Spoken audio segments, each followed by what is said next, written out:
Bonjour, je m'appelle Pam Barker. Comment ça va? Ça va bien, I hope. Now, please don't judge me on my French or my accent, but I am making an effort, and that leads me into my Travel Bistro podcast today. So, welcome. I read a very interesting article that I agree with. French Hotel Guide. A person named Dorian wrote that Paris is not for everyone. And there are 13 types of tourists who Dorian feels won't enjoy the city. And like I said, I perhaps do agree with that. It's all about the effort you make when you visit the most romantic, beautiful city in the world. But it's all how you look at it. It's all about your expectation. Number one, these are all Dorian's opinions. The I just want relaxation traveler. Well, I feel it is possible to relax in Paris. There are beautiful gardens, outdoor cafes where you can relax. There are places you can absolutely relax in Paris. However, if you're looking for a quiet beach type relaxation vacation, Paris probably really isn't for you because it has a vibrant feel. It's filled with people shopping, moving around the city, doing things. And that's what makes it so charming. So, relaxation, maybe not Paris. The checklist tourists, the people who arrive in the City of Lights and they want to rush through and check everything off their list. They want to see the Eiffel Tower. They want to see the Louvre. They have certain things they want to see, Notre Dame. But the thing about Paris is, plan on returning and enjoy being in and of that great city. Instead of rushing around, see what you can, but allow time to absorb the charm and the beauty of just being in the city, discovering little out of the way streets with little cafes. Then there is the anti-culture tourist, according to Dorian.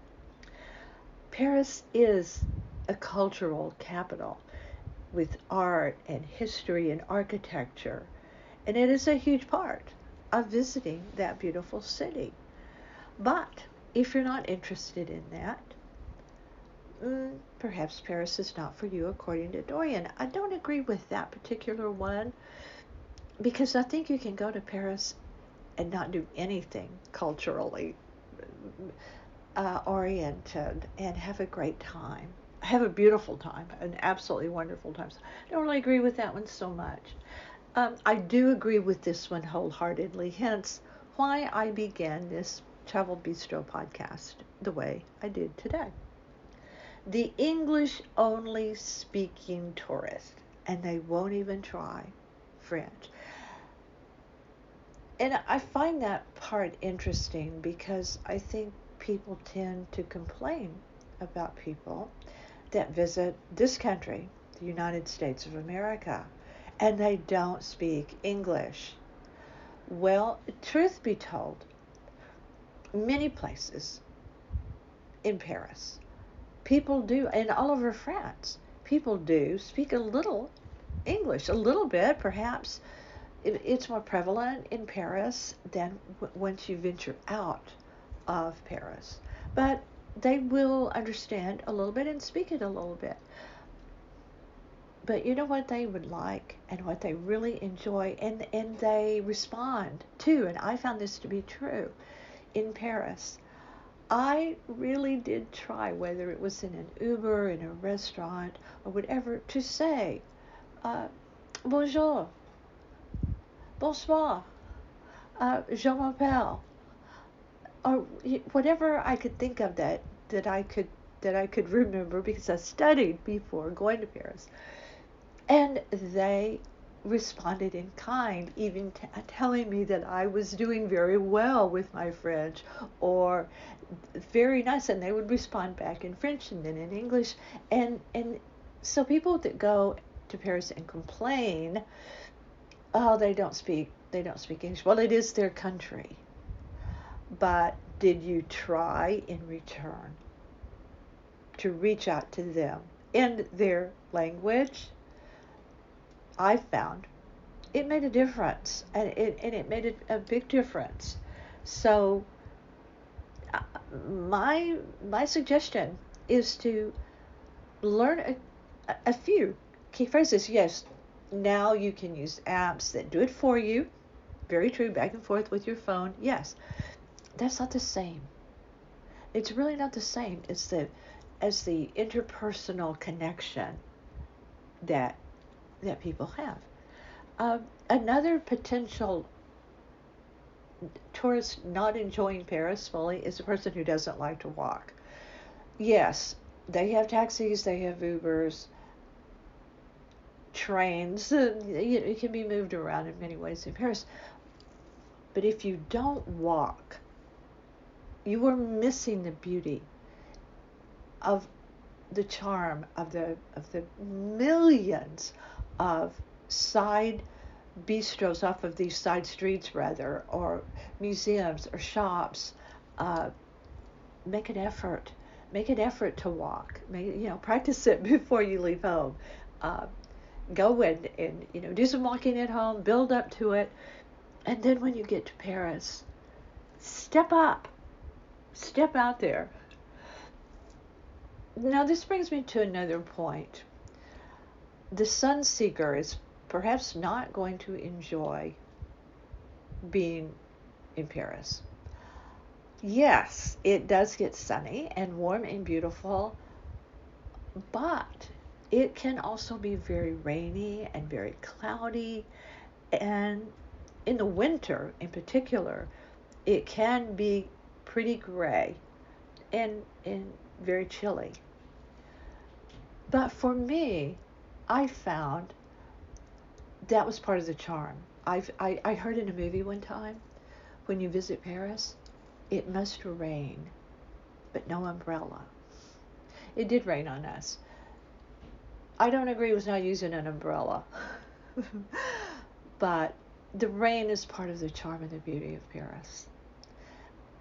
I just think you have to go to Paris without preconceived notions. You have to embrace what it is for the uniqueness and the beauty of it, rain or shine. It's really like life in general, let's face it. Whether you're in Paris, at home, at the grocery store, whatever, everything is how you approach it. And that's true about the weather. If you love to dine on fast food, there is a McDonald's near in the area of Champs-Élysées, but don't do it. Don't do it, because their food is absolutely fantastic. And here's what's really great. They don't rush you and try to turn the table. They really don't. They don't rush. They may not get your food out there like they do in your own country. They don't rush, and they don't expect you to either. They expect you to linger of it. People watch. Immerse yourself in conversation. The fantastic food and the fantastic wine as they serve each course. So try to refrain from being that fast food diner. Have patience, whether it's about food or seeing the sights. Even in the off season, we were there last August. Even then, even in August, when many people leave Paris to take their own vacations. It was in Paris August a year ago, and but even still, visiting the famous tourist attractions like the Eiffel Tower. It's busy. It's very busy. If you do visit the Eiffel Tower, visit both day and night, because there is nothing like being there at night when you had to get there early so you can be there when they light up the tower and the music plays, and it is just stunning. It's unforgettable. So bring it down a notch or two with being in a hurry, and just relax and enjoy being in this great city. If you need space, if being at places like Walt Disney World where there are throngs of people, Paris can be like that. It does depend on time of year you go. But it is a big city and there are people. So if you are bothered by crowds, perhaps Paris is not for you. I don't know. I think you can find a way around that personally. If you are a cheapskate, you can make it in Paris. You really can. But it's not the cheapest city in the world. The boutique hotels are expensive. Some of the restaurants are expensive. The shops are expensive. But it doesn't have to be. I found things. I bought beautiful scarves from a street vendor. They're absolutely beautiful. So it's just fun. It's what you make it. You can find inexpensive dining in some of these little bistros. There's one that we went to twice, near but not right by the Eiffel Tower. We just kind of stumbled upon it, venturing through some of the wonderful neighborhoods, and it's just like in a neighborhood. And there were 2 or 3 of them lined up on the street, and we enjoyed it so much. And we just, at the nighttime visit, we engaged with the proprietor. We were outside. You have to dine outside. You have to. And, it was amazingly fun. But again, try just a little bit of that French that you learned before you left home. If you're used to being an extrovert with shopkeepers and restaurant servers and things like that, be aware they may be extroverted right back, but maybe not. It's a cultural thing, and respect that. Take it slowly, ease into it. Don't sit down and go, hey, how's it going? How's your day? Ease into it. See, and be respectful, because it isn't that they're being unfriendly, and that is what a lot of people, they're so rude, they're so unfriendly. Well, perhaps, but you're going to find that anywhere that you travel, including at home, in your own neighborhood. But it is a cultural thing where they're a little more reserved. Sometimes it's totally a cultural thing. Don't expect street food. When you go to places like Manhattan, New York City, street food everywhere. Don't expect that. Nor should you. Sit down, enjoy, take time. They have that cafe au lait, coffee with milk, out on the street at a table, and people watch. It's wonderful. These are the things that Dorian thinks about why some people are not made for Paris. If you've been there, let me know what you think. Do you think it's unfriendly? Did you find it to be any of these things? Did you try to speak the language?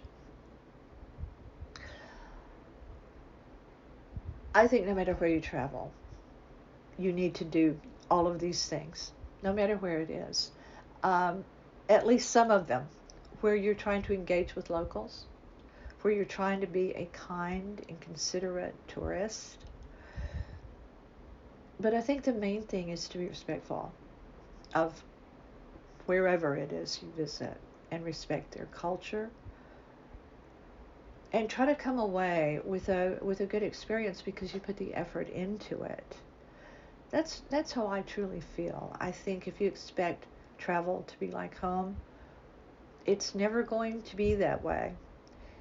And I think it helps to expect the unexpected when you travel. best laid plans kind of thing, and be flexible and be understanding. Sometimes that part's really hard because you have planned and you have looked forward to something and it just goes south in the worst possible way, and you are totally justified in feeling your frustration and disappointment. But as much as possible to give it your all, because you won't be back. You won't be in that moment again. And as I say so much in all my podcast, both my podcasts, being present in the moment is everything. Being present in the now, really every day of our life. So I hope that you will visit my other podcast, Gigi and the 561. It's a general topic podcast. You may hear me talk about everything and anything. I hope that you will visit our website, northpalmbeachlife.com, our YouTube channel by the same name. My books are on Amazon, Pamela Barker. And my partner in crime, Gary, Gerry, but pronounced Gary, writes for Splash Magazine Worldwide, Aqua, AQUA, and All Things Cruise, as well as tons of stuff on our very own website. These podcasts always rest there, northpalmbeachlife.com, and on 20 platforms. Pandora, Spotify, you name it, it's out there. Amazon. I hope you will listen to these. I hope you will come back. Let me know what you think. What are your travel stories? Let's talk about it. I'd love to hear from you. I'm Pam Barker. Au revoir.